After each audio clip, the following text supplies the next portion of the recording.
जय श्री राधा रानी सरकार की, जय श्री कृष्ण भगवान की, जय श्री लक्ष्मी नारायण जी भगवान की, जय कार्तिक मास महत्यमी की। मंदिर श्री बंसी वाले महात्मा यूट्यूब चैनल की ओर से आज हम आपको कार्तिक मास महत्यम के 22वें अध्याय की परम सुंदर कथा को सुनाने जा रहे हैं। कथा को सुनने से पहले कथा के संबंध में एक विशेष बात आप ध्यान से सुन लीजिए। काफ़ी लोगों की ये आदत होती है कि वो भगवान की कथा तो सुनते हैं, चाहे हमारे चैनल पर सुने चाहे किसी और चैनल पर सुने, कथा वो सुनते हैं लेकिन पूरी कथा नहीं सुनते, बीच बीच में से काट के सुनते हैं। कोई आधी कथा सुनता है, कोई पहले की आधी सुनता है, कोई बाद की आधी सुनता है। तो कुछ लोगों की ऐसी आदत होती है, तो ध्यान रहे कि आधी अधूरी कथा सुनने से पूरा फल कभी नहीं मिलेगा, आधा फल ही मिलेगा। भगवान की कथा ही वही साधन है जिसके द्वारा भगवान को पाया जा सकता है, और भगवान की कथा को आधी अधूरी सुनेंगे तो भगवान कभी प्रसन्न नहीं होते हैं। भगवान की आरती हो चाहे भगवान की कथा हो, ये हमेशा पूर्ण सुननी चाहिए।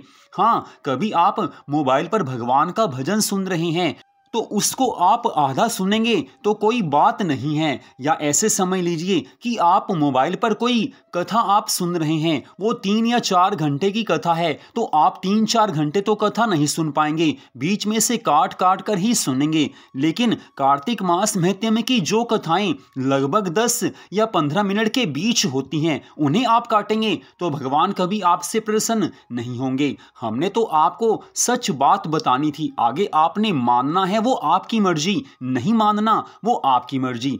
सच बताना हमारा धर्म है, हमने अपने धर्म का पालन कर दिया है। तो कार्तिक मास महत्यम के 22वें अध्याय की कथा इस प्रकार है। भगवान के दोनों पार्षद धर्मदत्त ब्राह्मण से आगे की कथा का वर्णन करते हुए कहने लगे हैं कि एक दिन की बात है, विष्णुदास ने नित्य कर्म करने के पश्चात भोजन तैयार किया, किंतु उसे किसी ने चुरा लिया। चुराने वाले पर किसी की दृष्टि नहीं पड़ी। विष्णुदास ब्राह्मण ने देखा कि भोजन गायब है, फिर भी उन्होंने दोबारा भोजन नहीं बनाया, क्योंकि ऐसा करने पर सायंकाल की पूजा के लिए समय नहीं मिलता, अतः प्रतिदिन के नियम के भंग हो जाने का डर था। दूसरे दिन उसी समय पर भोजन बनाकर ज्यों ही भगवान विष्णु को भोग लगाने के लिए वो गए, त्यों ही कोई आकर फिर सारा भोजन हड़प कर ले गया। इस प्रकार लगातार 7 दिनों तक कोई आकर उनके भोजन का अपहरण करता रहा। इससे विष्णुदास को बड़ा विस्मय हुआ है। वे मन ही मन इस प्रकार विचार करने लगे कि यह कौन प्रतिदिन आकर मेरी रसोई चुरा कर लेकर जाता है। मैं क्षेत्र संन्यास ले चुका हूँ, अतः अब किसी तरह इस स्थान का परित्याग नहीं कर सकता। यदि दोबारा बनाकर भोजन करूं तो सायंकाल की यह पूजा छूट जाने का भय है। कोई सा भी पाक बनाकर मैं तुरंत भोजन तो कर नहीं सकता, क्योंकि जब तक सारी सामग्री भगवान विष्णु को निवेदन ना कर लूं, उन्हें भोग नहीं लगा लूं, तब तक मैं भोजन नहीं करता। प्रतिदिन उपवास करने से मैं इस व्रत की समाप्ति तक जीवित कैसे रहूंगा। अच्छा, आज मैं रसोई की भली भांति रक्षा करूंगा। ऐसा सोचकर भोजन बनाने के पश्चात वे वहीं कहीं छिपकर खड़े हो गए हैं। इतने में ही उन्हें एक चांडाल दिखाई दिया, जो रसोई का अन्न लेकर जाने को तैयार खड़ा था। भूख के मारे उसका सारा शरीर दुर्बल हो रहा था, मुख पर दीनता छा रही थी, शरीर में हाड़ और चाम के सिवा और कुछ बाकी नहीं बचा था। उसे देखकर श्रेष्ठ ब्राह्मण विष्णुदास का हृदय करुणा से व्यथित हो उठा। उन्होंने भोजन लेकर जाते हुए चांडाल पर दृष्टि डाली और कहा कि भैया जरा ठहरो ठहरो, क्यों रूखा सूखा खाते हो, यह घी तो लेते जाओ।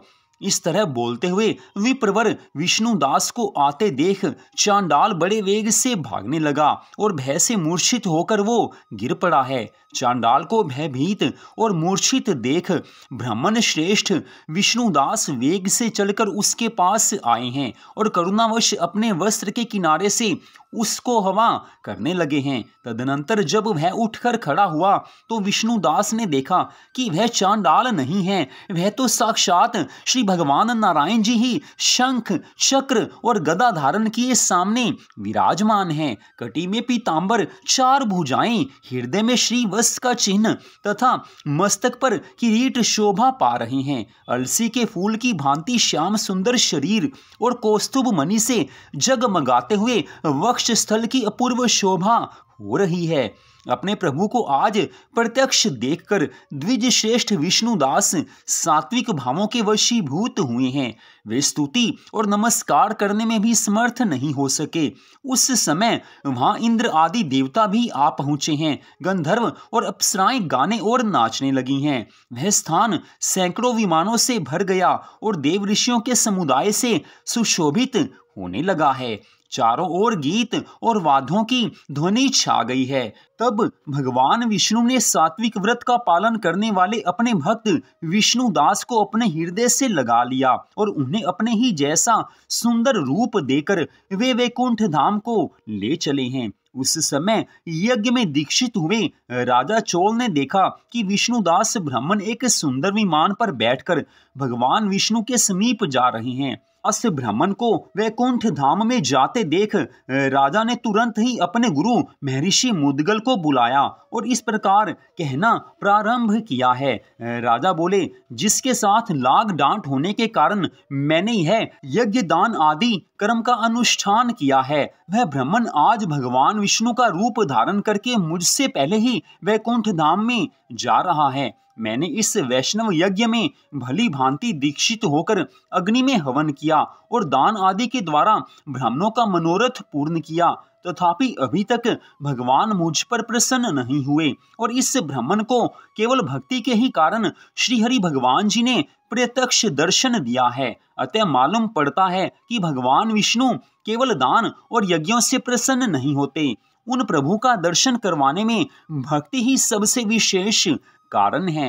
इतनी कथा सुनाकर दोनों पार्षद धर्मदत्त ब्राह्मण से कहने लगे हैं कि हे ब्राह्मण देवता, ऐसा कहकर राजा ने अपने भांजे को राज्य सिंहासन पर अभिषिक्त कर दिया।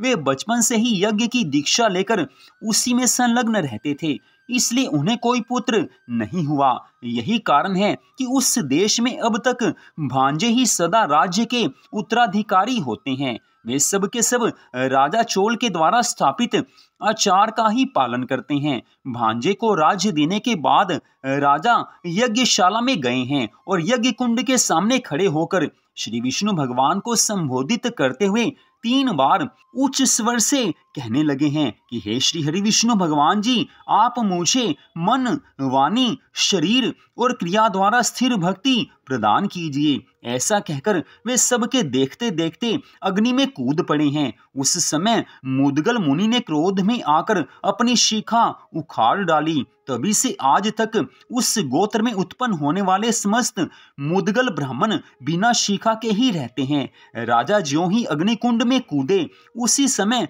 भक्त वत्सल श्री हरि विष्णु भगवान जी प्रकट हुए हैं और उन्होंने राजा को अपने हृदय से लगाकर एक श्रेष्ठ विमान पर बैठाया है। फिर अपने ही समान रूप देकर उन देवेश्वर ने देवताओं सहित वैकुंठ धाम को प्रस्थान किया है। उक्त दोनों भक्तों में जो विष्णु दास थे, वे तो पुण्यशील नाम से प्रसिद्ध भगवान के पार्षद हुए और जो राजा चोल थे, उनका नाम सुशील हुआ। लक्ष्मी जी के प्रियतम श्री हरि विष्णु भगवान जी ने हमें अपने समान रूप देकर अपना द्वारपाल बना लिया है। इसलिए हे धर्मज्ञ ब्राह्मण, तुम भी सदा भगवान विष्णु के व्रत में स्थित रहो। मात्सर्य और दंभ का परित्याग करके सर्वत्र समान दृष्टि रखो। तुला, मकर और मेष की संक्रांति में सदा प्रातः स्नान किया करो। एकादशी के व्रत में लगे रहो और तुलसी वन की रक्षा करते रहो।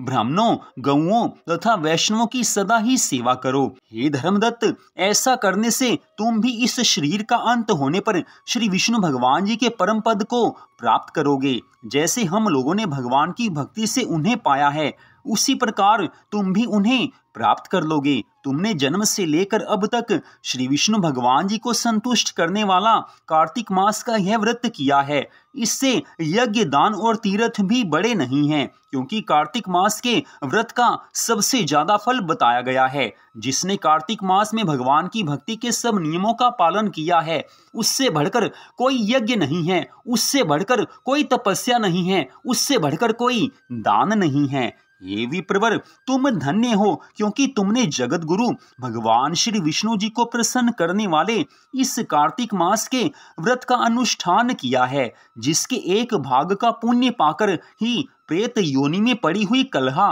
मुक्त हो गई है। अब हम लोग इसे भगवान विष्णु जी के लोक में लेकर जा रहे हैं।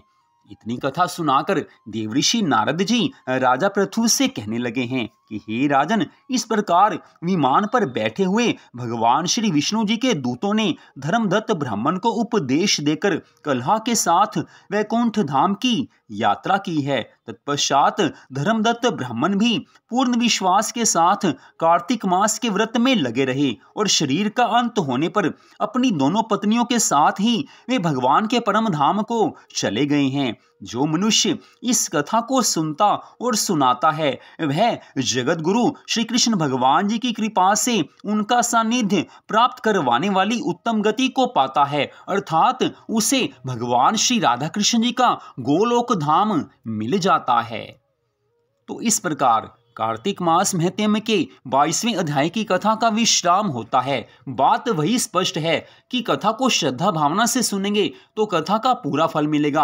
आधी अधूरी कथा का फल तो मिलता है लेकिन पूरा फल नहीं मिलता है। और इस कथा में देवऋषि नारद जी ने अंत में स्पष्ट बताया है कि जो कोई इस कथा को श्रद्धा भावना से सुनता है या जो सुनाता है उसे भगवान श्री राधा कृष्ण जी का गोलोक धाम प्राप्त हो जाता है। इससे बढ़कर मनुष्य जीवन के लिए और कोई लक्ष्य नहीं हो सकता है। मनुष्य जीवन की सभी मनोकामनाएं तो भगवान पूर्ण कर ही देते हैं। जीवन के अंतिम क्षण में भगवान की याद आती है और मनुष्य को भगवान का धाम मिल जाता है। तब मनुष्य सदा सदा के लिए गोलोक धाम में श्री राधा कृष्ण भगवान जी की सेवा में लीन हो जाता है। तो आज की इस कथा को आपने सुना, आप सबका हार्दिक धन्यवाद। श्री राधा कृष्ण भगवान जी की, श्री लक्ष्मी नारायण भगवान जी की अनंत कृपा सदा आप सब पर, आपके परिवार पर बनी रहे। इसी मंगल कामना के साथ जय श्री राधा रानी सरकार की, जय श्री कृष्ण भगवान की, जय श्री लक्ष्मी नारायण जी भगवान की,